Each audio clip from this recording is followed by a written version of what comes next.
Welcome back to Macabre Manor, my creepy kitties. I'm Toy, your mistress of mayhem, and another week has passed without me torching the Macabre Manor. So that's a win, right? It's not for lack of trying. It just turns out that you can't burn down a lagoon full of alligators. And when you try, that means the boss gets all crazy and is like, "You can't burn down the mansion. We already have a seventh circle of hell room." Whatever. I was bored. But that's enough about my lack of entertainment.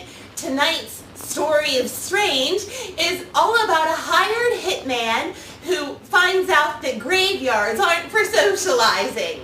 This story is called Missing Pieces. You have tuned in to Macabre Manor Theatre's production of Missing Pieces, written by Kira McKinney. The neon pirate that hovered over the bar winked at Steve Kavanaugh as he tossed back the last of his whiskey and wiped moisture from the auburn whiskers that dotted his chin. Steve dug in the pocket of his dingy jeans and produced a wrinkled $5 bill, which he threw on the reflective surface of the counter. The jukebox in the corner clicked as its long, skinny arm reached for a record. A hiss resonated around the small, smoky dive, and Bob Dylan began a hollow call for redemption. Outside, the sun shone so bright, reflected off an African dust cloud, that it looked like a whiteout in mid-December.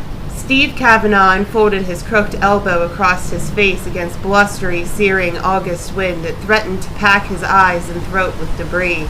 Steve's boots crunched as he strode across the dusting parking lot of Cobra's bar, and he threw open the door to his black '67 Chevy Chevelle.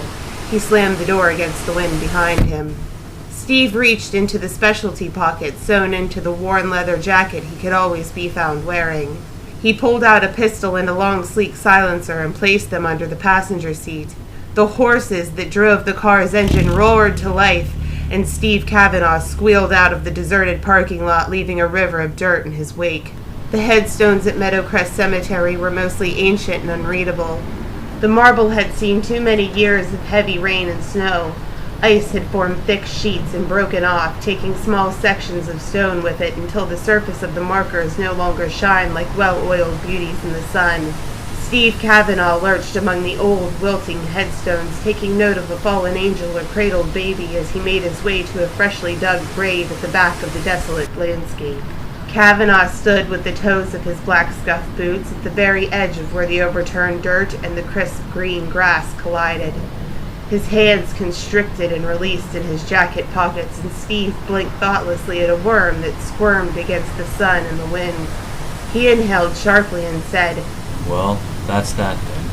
Steve turned and stepped casually when he heard an odd thud somewhere in the distance. The wind and the traffic speeding on the interstate a few miles away created an ever-present hum, but Steve Kavanaugh was acutely aware that the sound did not belong inside Meadowcrest Cemetery. Steve became a stone, rigid and immovable. His ears pricked up and listened. A muffled groan and muttering met his eardrum. In the distance, a silhouette of a petite woman came into view.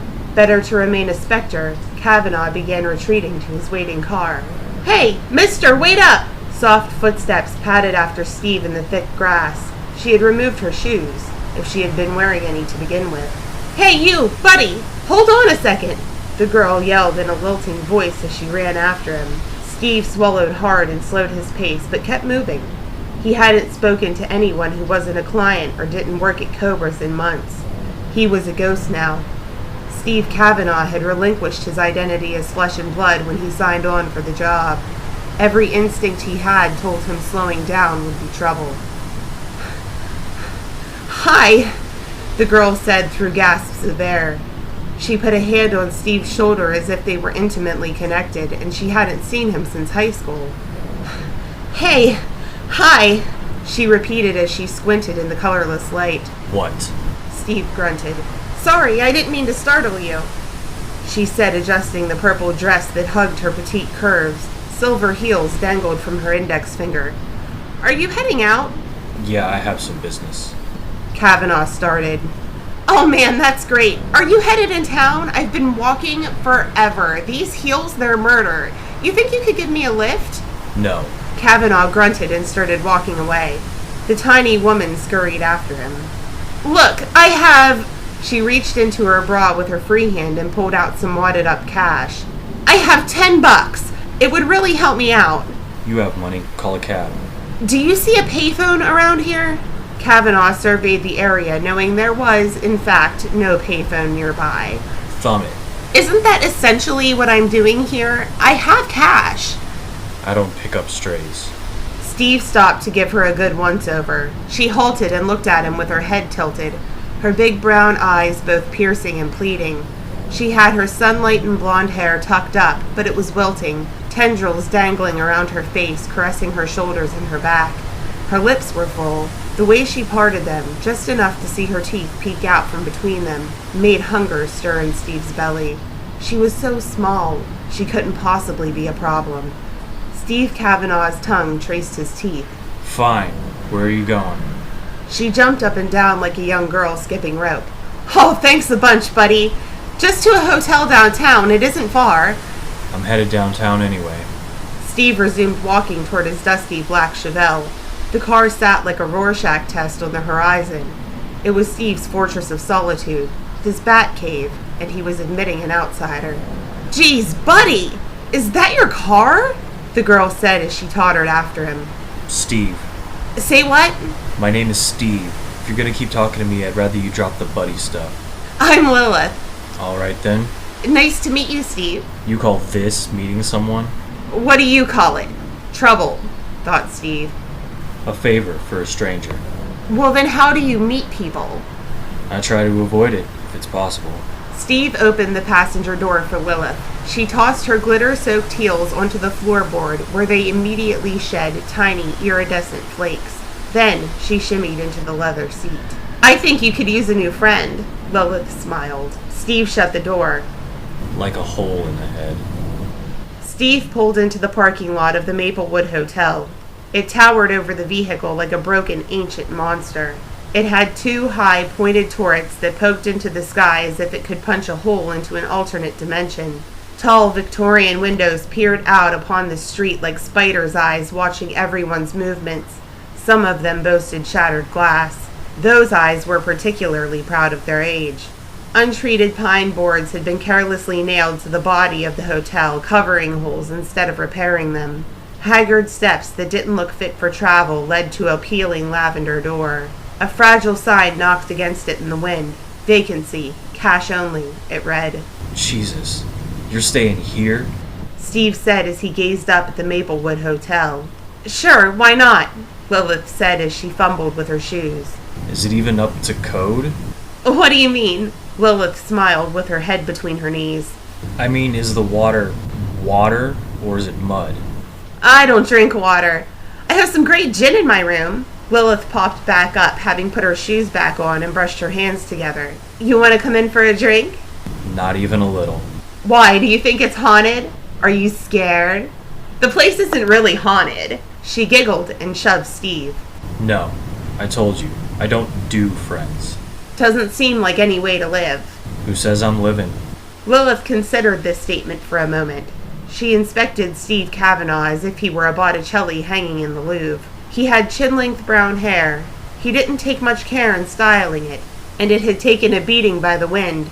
His face was prickled by a 5 o'clock shadow. His clothes were an effort to look hard, but his face showed all the lines of someone who had once smiled and worried and loved. I think you're plenty alive. You're sitting there, aren't you? You have a beat in your chest. My hand didn't go straight through you just now. So come have a drink. I can't. Business. Well, all right. Suit yourself. But if you change your mind, you know where to find me. Lilith leaned out of the car and skipped to the front door of the hotel, as if she were on some sort of drug that made her think the rundown place were a bubblegum palace. Steve Kavanaugh watched over the dashboard of his traveling office before he sped off down the road. Night had begun to fall, and shadows of signs and cars and people grew long and dark as the sun descended. Steve watched through a greasy diner window, a red and white menu obstructing his face. Coffee cups rattled, meat sizzled on a grill, and quiet voices chattered away inside Steve's head, but he couldn't shake the yearning that had been activated in his gut by Lilith. He had wanted to meander into that hotel room of hers. More than that, he wanted her out of the Maplewood Hotel.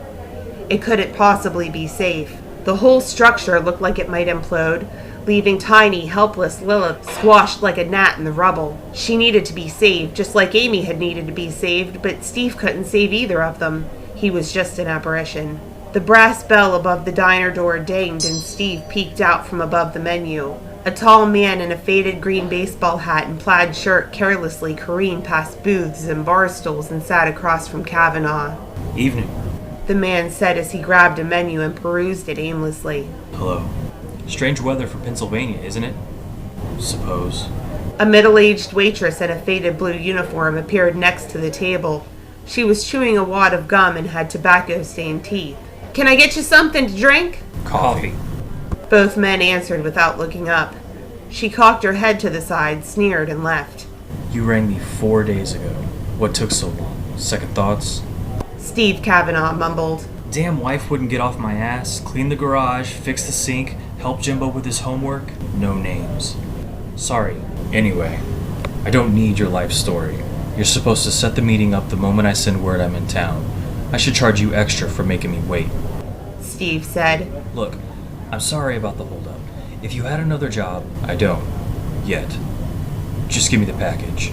The man in the faded green hat pulled a large yellow envelope out of his flannel shirt. His protruding belly shrunk considerably after its expulsion. The envelope exchanged hands discreetly under the table.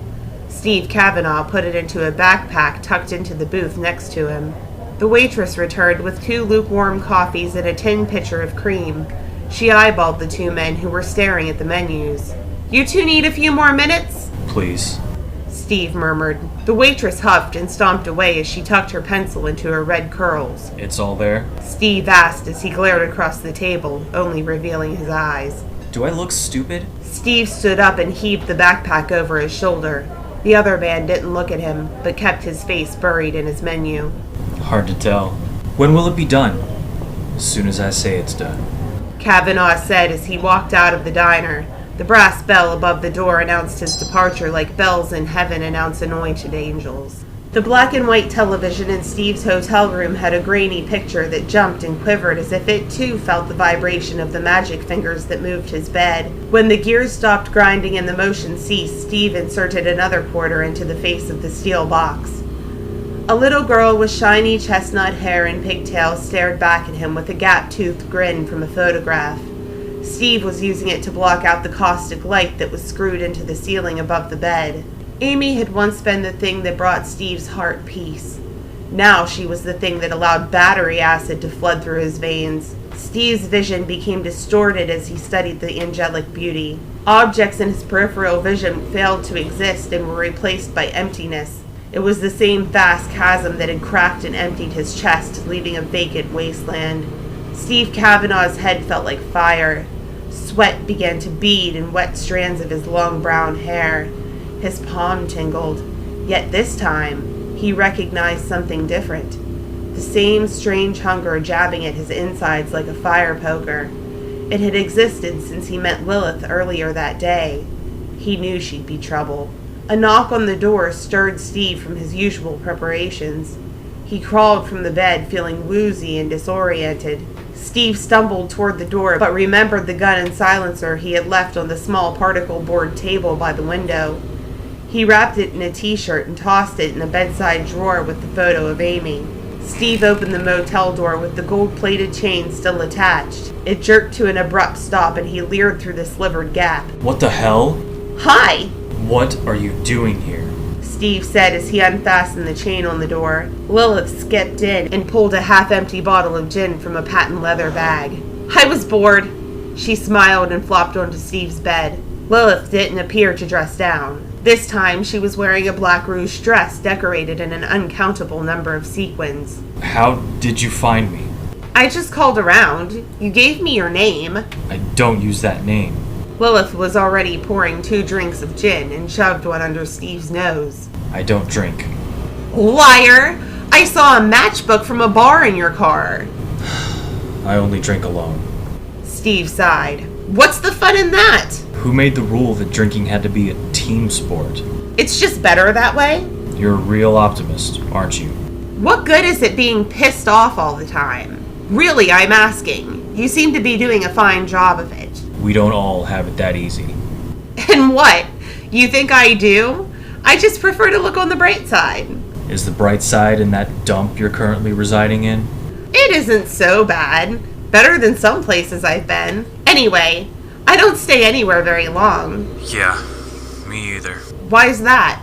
I have to hit the head. Steve ran a hand through his hair and disappeared into the bathroom. Lilith sat on the edge of the queen-size bed. Her lithe frame was huddled over the photo of Amy.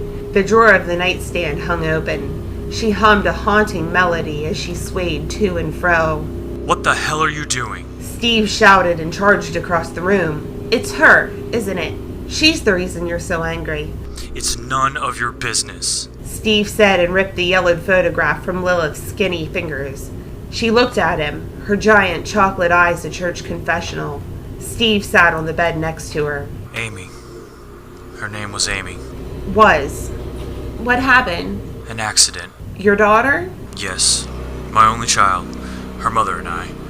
Well, things didn't work out, but I saw Amy every day anyway. Her mom never tried to keep me away. One evening, it was late October, Amy was riding her bike while I watched. A car came speeding down the street, swerving from one side of the road to the other. I screamed and ran to grab her, but I didn't get there in time. Lilith gasped and clutched her throat. She put a hand on Steve's shoulder. She was killed on impact. The guy driving, drunk. He got 5 years. He didn't even serve the whole sentence. Can you believe that? He got off early for good behavior. I'm so sorry, Lilith said as she averted her eyes. Yeah, well, that's life, isn't it? Lilith pulled the gun and the silencer from the drawer. And this? Business. Steve cleared his throat and tugged it from her hands. Revenge? Not for me. I see. And that's why you're here? I go all over. Do you know them? No. I just get a name. I don't know anything about him or any of them. The people who hire me, they pay me to do a job. I do it. When will you do it? Does it matter? I want to go with you. Absolutely not. You know too much. You have to go. Don't come back. Steve Kavanaugh stood up, grabbing Lilith by the arm. He led her to the door, but she dug her heels into the indoor-outdoor carpet. Wait, Steve, wait! What? I can help. With what? Your job. I know the guy. He works at the state store a few doors down from the Maplewood. Thanks. Steve said and pushed Lilith out of his motel room. Good morning, Lilith chirped when Steve sat down behind the wheel of his Chevelle. The morning sun was still white and hazy. The wind had stopped blowing. Instead, the air was sticky and still. What the hell? Steve shouted, reaching for the pistol tucked into his jacket lining. I brought you coffee! Lilith handed him a styrofoam cup printed with the local coffee shop's bright orange logo. Steam poured from the open plastic lid. Lilith smiled a broad, toothy grin. The rest of her face was hidden behind giant black sunglasses that made her look like a fly. How did you get in here? Pick the lock. Holy hell. I told you to stay away. You didn't really mean that. I really did. Steve started the engine. It purred loudly and loose change in the cup holder rattled. You'll be an accomplice, you know. Have you ever been caught? Steve Kavanaugh looked at her and raised an eyebrow. I'm not worried. Lilith smiled and she sipped her coffee. They sat quietly across the alley from the state-run liquor store and watched Steve's target, Joseph Bigby, unload boxes from a truck. The balding man with a prominent gut scuttled in and out of the building with his red smock blowing behind him. Steve licked his lips in anticipation. It was noon before the truck left and Big Joseph Bigby was left all alone in the store. Steve methodically removed his photo of Amy, studied it, and placed it back in his pocket. He had begun to feel the familiar burn of rage. Flashes of Joseph's face popped like kernels of corn in Steve Kavanaugh's mind. The first image was simply Joseph Bigby. The second, Joseph Bigby with a black, empty hole in the center of his forehead. Every image after became bloodier as Joseph's memories and pain and love oozed out. Lilith squeezed Steve's hand. What now? He said, Steve, I can help. I don't think so. You've interfered enough. I can help, Steve. You are the most frustrating person I have ever met. What are you talking about, Lilith?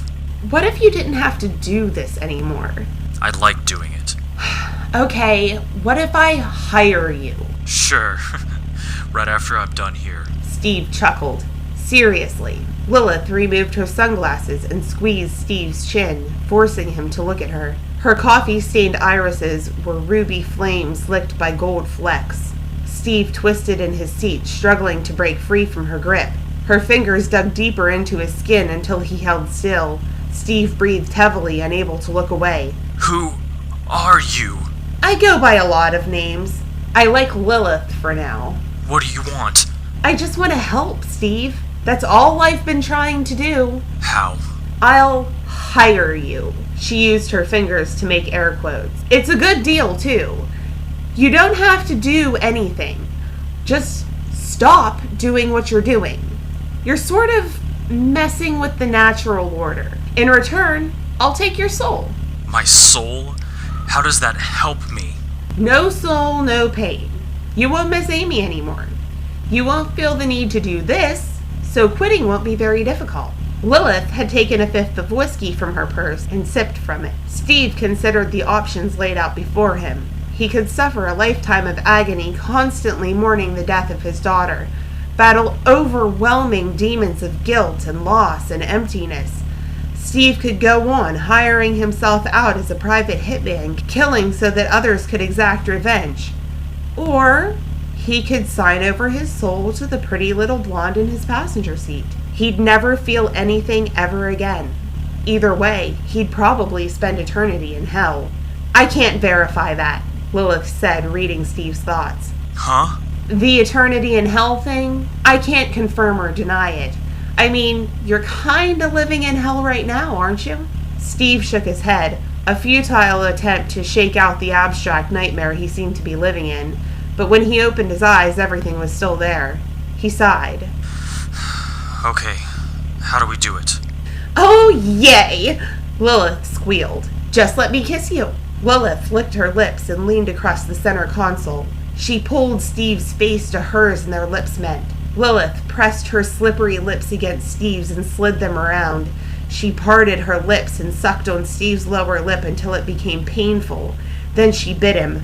Steve felt a sharp pinch and the warm copper of blood against his tongue. Ow! It's done. Lilith wiped her lip with her index finger. That's it? I don't feel any different. I assumed I'd feel different. Lilith looked at the crimson blood smeared across her finger and crooked her head at Steve Kavanaugh. It didn't work. What? Why? You haven't got a soul. Lilith smiled. I've never seen anything like this. How is that possible? How does that happen? I have no idea. Lilith slipped the fifth of whiskey back into her bag. She opened the door to the Chevelle and flung one of her skinny, pale legs out. Sorry, Steve. Guess that's the way the blood squirts. Remember, no more of that killin' stuff. Steve called to her. Wait! You can't leave me, Lilith! I need you! Sorry, can't stay. She closed the door and bent down through the open window. Not a lot of room for friends in my line of work. Steve Kavanaugh sat in solitude as he watched the tiny woman disappear into dust and blazing sunlight, Lilith's silhouette forever branded on his pupils. You know, I think I know that guy. I think he's floating around in one of the boss's private rooms. You didn't hear that. Anyway, I better get going. I have to play with the alligators. They're still a little mad about that whole arson thing. I'm coming! Anyway, until next time, kitties. Oh, don't pick up strange girls in graveyards. Or do. It might be fun.